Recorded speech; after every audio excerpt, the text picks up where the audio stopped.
ஏண்ணே வேலைக்கு ஆட்கள் தேவைன்னு போர்டு எதுவும் வைக்கல, இருந்தாலும் இங்கே வேலை ஏதாவது கிடைக்குமாண்ணே? இதுக்கு முன்னாடி ஒர்க் ஷாப்பில் வேலை பார்த்துருக்கியா? பார்த்துருக்கேனே, என்னென்ன வேலை செய்வாங்கன்னு பக்கத்தில் உட்காந்து பார்த்துருக்கேன். ஆனால் நீங்கள் சொல்லி கொடுத்தீங்கன்னா கரெக்டாக பிக்கப் பண்ணி எல்லா வேலையும் செஞ்சுருவேன். அப்படியா? அப்போ உனக்கு நான் ஒரு இன்டர்வியூ வைக்க போகிறேன். இப்போ வீடெல்லாம் அடிக்கணக்கில் அளப்பாங்கல்ல, அதே மாதிரி இந்த வண்டியை எப்படி அளப்பாங்க ராஜா? இப்போ உனக்கு நான் ஆப்ஷன் கொடுத்துட்றேன். Metre, millimetre, centimetre, kilometre. இதில் எது சரியான பதில்? கிலோமீட்டர்ண்ணே.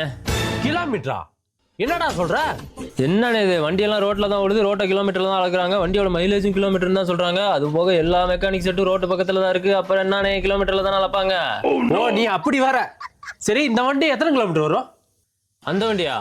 வண்டியில் தெளிவாக போட்டிருக்கான் பாருங்கண்ணே, 100 கிலோமீட்டர்ன்ட்டு. என்ன ஒரு புத்திசாலித்தனம். சரி, அதை விடு. இப்போ கஸ்டமர் ஒருத்தர் வண்டியில் பிரேக் பிடிக்கலன்னு வராரு, அப்போ நீ என்ன பண்ணுவ?